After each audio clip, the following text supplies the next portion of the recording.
যদি কেউ পারফর্ম না করে তাকে শুধুমাত্র আপনি পছন্দ করেন দেখে আপনি তাকে রেখে দিতে হবে। প্রথমত আমি মনে করি যে সারা দেশের মতো ক্রিকেট বোর্ডে রিফর্ম করা দরকার।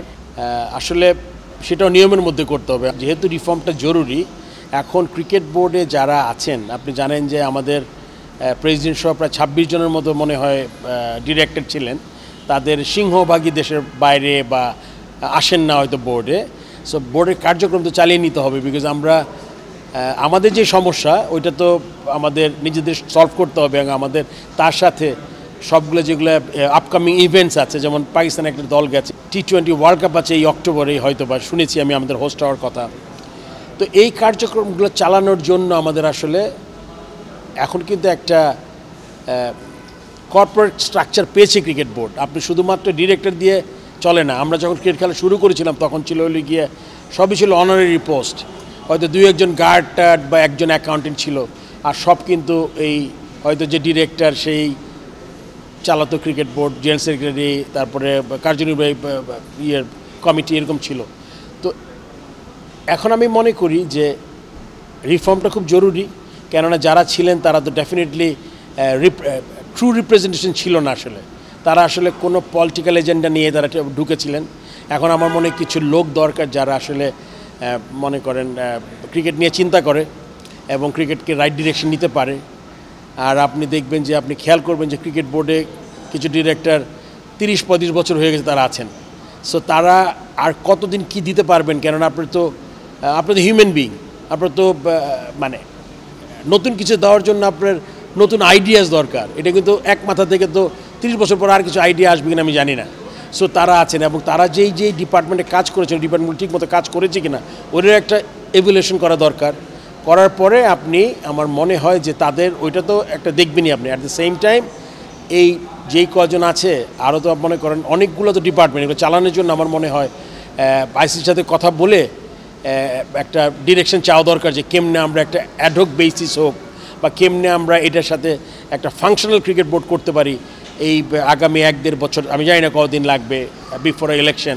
সো এই কাজটা আমরা করতে পারি। আইসিসি থেকে ডিরেকশন নিতে হবে।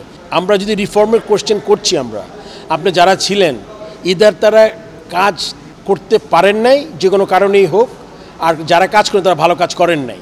সো আপনি এদের থেকে যদি বোর্ড প্রেসিডেন্ট নির্বাচিত করেন তাহলে আমার মনে হয় এটা কোনো খুশি সংবাদ না। কেননা যেই কারণে আপনি রিফর্মটা চাচ্ছেন তার মানে এরা এদের কাজ ঠিক মতো করতে পারেনি।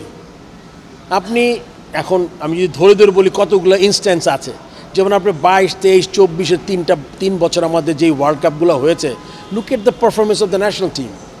ইভ্যালুয়েশন করেছেন, আপনি একটা তদন্ত কমিশন করেছেন হেডেড বাই প্রবাবলি সিরাজ, একজন আমাদের সিরাজ ভাই ডিরেক্টর আছে, তার এটার রিপোর্ট আমরা কোনো দিন পাইনি। কোন্দল ছিল ভিতরে টিমের মধ্যে, এইটারও কোনো কিছু চাই নাই। তো আমরা তার মানে কি সব কিছু আমরা কোনো রকম ঢেকে আসছি। এই যে কোচ, আপনি he has perform close two zero. আমার মনে ভালো থেকে খারাপ কাজ করেছেন বেশি। সাকিব তামিমের দ্বন্দ্ব 2023 ওয়ার্ল্ড কাপের আগে, এটাতে আসার মানে মূল ইন্ধনটা ছিল কোচের, যেটা প্রেসিডেন্টের মাধ্যমে সে কাজটা করিয়েছেন। সো ক্ষতিগ্রস্ত কারা হয়েছে? আমরা বাংলাদেশবাসী। I am a former captain and chief selector হিসেবে আমি আরও দুঃখিত, কেন আমি জিনিসগুলো খুব কাছ থেকে দেখেছি। সো এই জিনিসগুলো তো একটা বিচার হওয়া দরকার। সো এই যে লোকগুলো এখনও আছে বোর্ডে, তাদের যদি আপনি ওদের দিয়ে যদি আবার নতুন করে কিছু একটা করেন তাহলে আমার মনে হয় আমরা কোথাও ওই স্কোয়ার জিরোতে আর কি অ্যাকাউন্টেবল করতে পারি না আমরা। আর কথার মার পেছে আপনাকে ঘুরিয়ে দেয়, আপনি কোশ্চেন করতে পারেন না। আর আমাদের সিচুয়েশন ওরকম ছিল না যে আপনি খুব বেশিও কোশ্চেন করতে পারতেন না, বিকজ সব কিছু কন্ট্রোল হতো এক জায়গা থেকে। সো ক্রিকেট বোর্ডের বাইরে না, ক্রিকেট বোর্ডের যে চিফ আমার মনে হয় উনিও ওইভাবেই থাকতো। সো মাহবানাম আপনি তো এই বোর্ড আগের বোর্ড না, সে তো আমি দেখছি আমি যখন খেলছি তখনও সে ক্রিকেট বোর্ডে ছিল, সে এখনও ক্রিকেট বোর্ডে আছে। সিরাজ ভাই মানে তারও আগে, জালাল ভাই তারও আগে। সো আমি নাম বলে কাউকে আমি আন্ডারমাইন্ড করছি না। আমি what I want is like some reform and new faces যারা এই ক্রিকেটকে আরও কিছু দিতে পারবে। আপনি খুব ভালো উল্লেখ করেছেন গ্রাউন্ডসের আমাদের যে সমস্যা গামিনীকে নিয়ে, যদি কেউ পারফর্ম না করে তাকে শুধুমাত্র আপনি পছন্দ করেন দেখে আপনি তাকে রেখে দিতে হবে। হাতুরা সিং যে কোনো পারফর্ম করে না, সে অ্যাকাউন্টেবল না, সে খেলা দেয়। কত ইনস্ট্যান্স আছে, সে বিপিএল চলে, সে টিভিতে দেখে খেলা বন্ধ করে দেয়। যেটা আপনি যেই টিচার আপনার ছাত্রদের উপর তার কোনো কনফিডেন্স নাই, ও কী দিবে রাদার দেন জাস্ট ওর বেতন নিয়ে ফ্যাসিলিটিস নিয়ে চলে যাওয়া ছাড়া। হাই টাইম যে এই ব্যাপারগুলো এখন যেহেতু রিফর্মের পর্যায়ে গেছি আমরা, এগুলো কিন্তু এতদিন আমরা কথা বললে লাভ হতো না। আমি যে কারণে 2016 রিজাইন করেছিলাম জাস্ট টু রিফর্ম, যে সিলেকশন কমিটিকে একটা মানে ওইটা একটা করাপ্টেড করার ব্যবস্থা হয়েছিল, মানে কমিটিটাকে নষ্ট করার চেষ্টা হয়েছিল 2 টায়ার সিলেকশন কমিটি করে। ওই 2 টায়ার কি এখন এক্সিস্ট করে কিনা আমি তাও জানি না। সো সব কিছু কিন্তু মন গড়া নিজের ইচ্ছা মতো করা হতো, মানে you can say that totally authoritarian বা ডিকটেটরশিপ টাইপ চলেছে। সো এই জন্য আমার মনে হয় যে এই বোর্ডের যারা আছেন তারা যদি যতই বলুক যে এটা আসলে আইসিসি নির্দেশনা আছে, রিজলভ করা যাবে না, রিজলভ না করলে আপনি যদি এক্সেপশনাল সিচুয়েশন, তো আপনি ডেফিনেটলি কিছু ডাইরেকশন চাইতে পারেন তাদেরকে, যে আরও 10 জন লোক আমরা নিতে পারি কিনা, 5 জন লোক নিতে পারি কিনা, যারা চিন্তা করবে, বিভিন্ন ডিপার্টমেন্ট দেখবে। সো আমার মনে হয় অ্যাকাউন্টেবিলিটিটা খুব জরুরি এখন ক্রিকেট বোর্ডে। সিওর দায়িত্ব প্রধান এবং প্রধানতম। এবং সিওকে যদি যারা এক্সিস্টিং ডিরেক্টর আছেন তারা যদি তাকে পুশ করে না বলার জন্য, তাহলে আসলে তো সিও ঠিকমতো কাজটা করছেন না। আই এম শিওর সিও জানেন। আপনি পাকিস্তান ক্রিকেট বোর্ডে 3 বছরে 4 বার প্রেসিডেন্ট বদল করেছে। আপনি ইন্ডিয়াতে লোধা কমিশন নাকি একটা করে আপনার অ্যাডহক বেসিসে প্রায় 3-4 বছর, যেটা আমি রিপোর্ট দেখেছি। আমি আসলে এইটার ব্যাপারে বেশি কথা বলতে চাই না। সো আপনার এটা তো এমন না যে আপনি এই কমিটিকে ডিসলভ করতে চায় গভর্নমেন্ট, তা না। আপনি এটাকে ইমপ্রুভ কেমনে করা যায় এটা আপনি বের করতে হবে। এবং এটা আই এম শিওর উপদেষ্টা যে আছেন তার সিওর সাথে আবার কথা বলা দরকার, যে বলে যে আপনি আমাকে এই 4-5 জন বা যারা চলে গেছে তারা কখন আসবেন না জেনে আপনার তো কার্যক্রম বন্ধ রাখা যাবে না। সো আপনার you need to take some new faces, যেইভাবেই হোক, আপৎকালীন হোক, করে আপনার বোর্ডটা চালাতে হবে। যখন ইলেকশন হবে তখন ইলেকশনের মতো হবে। আর যদি কোনো কিছু এর বাইরে কিছু থাকে আমি জানি না, ওটা সিইও বলতে পারবে। এবং আমার মনে হয় এই এক্সট্রাঅর্ডিনারি সিচুয়েশনে সিইও মেইন দায়িত্ব নেওয়া উচিত এবং বিদেশে তার যোগাযোগ করা উচিত। প্রবাবলি তারও 20-25 বছর হয়ে গেছে ক্রিকেট বোর্ডে। সো আমার মনে হয় সে তার দায়িত্বটা নেওয়া উচিত এই মুহূর্তে। আমি আসলে উদ্যোগ না, আমি বলতে পারি যে যেটা বাংলাদেশের জন্য ভালো। বিকজ একটা জিনিস মনে রাখবেন যে মানে এক এক মানুষের এক এক ধরনের এজেন্ডা থাকে।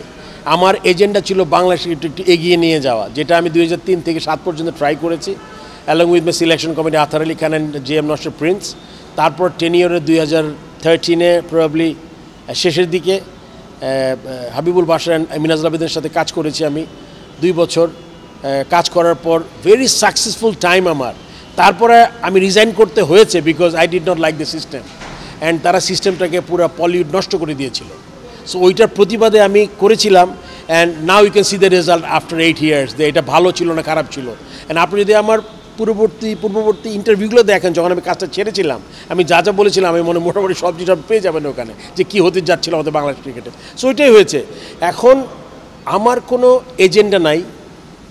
আমি প্রাইম টাইম 23 বছর ক্রিকেট খেলেছি, তার সাথে আরও অ্যাডমিনিস্ট্রেটিভ জবে আরও মনে করেন 7 বছর। সো 30 বছর কিন্তু আমি আমার প্রাইম দিয়েছি আমি এখানে। যদি কোনো স্কোপ থাকে, যদি আমি মনে করি আমি টাইম বাইট করতে পারবো, বের করে কাজ করতে পারবো, তাইলে আমি আসবো। হ্যাঁ, তবে সিলেকশনে আমার আসার কোনো ইচ্ছা নেই, বিকজ ওই টাইমটা আমি দিতে পারবো না। সোয়ান ইন্টারভিউটা আমি দেখেছি, ওই যমুনা টিভিতেই দেখেছি আমি। আপনার খুব গুরুত্বপূর্ণ 2-3টা কথা বলেছে। প্রথম বলেছে যে প্লেয়ারদের আসলে প্লেয়িং ক্যারিয়ার শেষ করার পর পলিটিক্স আসা দরকার। এইটাও সবচেয়ে ভালো লেগেছে এই কারণে যে আপনি মনে রাখবেন যে ক্রিকেট খেলা মানে ফুটবলার, তাদের কিন্তু ইটস এ ভেরি শ্রেণী। আপনি দেখেন সাকিব আল হাসান কোথায় কোথায় খেলছে, Canada league, Caribbean league, major league USA, LPL, pre BPL, বাংলাদেশের শূন্য। তো তার পক্ষে আপনি কি যদি সে MP থেকে এতগুলা কাজ, আর এটা তো এমন না যে আমি গেলাম খেলে চলে আসলাম, এই জন্য তার ফোকাস থাকতে হবে, প্র্যাকটিস করতে হবে। তো এই কাজগুলো আমার মনে হয় সোহান বুঝাতে চেয়েছে যে যারা রিজাইন করার পরে করা উচিত। আর যেটা বলছে এজেন্ডার কথা, যে বাড়ি গাড়ি, এখন কিন্তু ক্রিকেট বোর্ডে ও ভালো করে অনুধাবন করেছে যেটাতে ম্যাক্সিমাম মানুষ যার টাকা আছে সে ফেমের জন্য আসে, যার টাকা নাই সে হয়তো বা প্রবাবলি একটা বেটার লাইফের জন্য আসে। সো সবারই একটা পার্সোনাল এজেন্ডা থাকে। অ্যান্ড এখানে আমার মনে হয় ক্রিকেটের এজেন্ডাটা একটু নিচের দিকে, ক্রিকেট ইমপ্রুভ করার এজেন্ডা মনে হয় 4-5 নম্বরে চলে গেছে। সো আমাদের ক্রিকেট ইমপ্রুভমেন্ট এজেন্ডাকে 1 নম্বরে আনতে হবে, তাইলে বাংলা ক্রিকেট এগিয়ে যাবে। Very pathetic and it gives E lot of pain যখন আমি বাংলাদেশ ক্রিকেট যেভাবে এগিয়ে যাচ্ছিল ওটা যখন আমি ফলো করি, বিকজ আমাদের ফোকাসটা শুধুমাত্র ন্যাশনাল টিমে ছিল। আমাদের ডোমেস্টিক লিগ, ডোমেস্টিকের যেই ফ্যাসিলিটিস, ডোমেস্টিকের যেই ফোর ডে গেমসের যে ফ্যাসিলিটিস, থার্ড ডিভিশন ক্রিকেট না হওয়া, এটার পিছনে অনেক বড় গল্প আছে, এটা আমি আরেকদিন নাইলে বলবো। সো এই যে জিনিসগুলো আমরা কাট ডাউন করেছি, এটার জন্য বাংলাদেশ ক্রিকেট সবসময় হয় কি, একটা ভালো জিনিস নষ্ট হতে কিন্তু সময় লাগে। 2003 থেকে 2007 পর্যন্ত কাজ করেছিলাম, মোটামুটি রাইট ডিরেকশন যাচ্ছিল, তারপরে ছন্দপতন। তো আমার মনে হয় সব জিনিসই আপনি যখন শুরু করবেন, এখন বাংলাদেশ ক্রিকেট কিন্তু আপনি ধরেন বিচ্ছিন্নভাবে কিন্তু রেজাল্ট এখনও আসে। সো এটা আমাকে খুব খুশি করে না।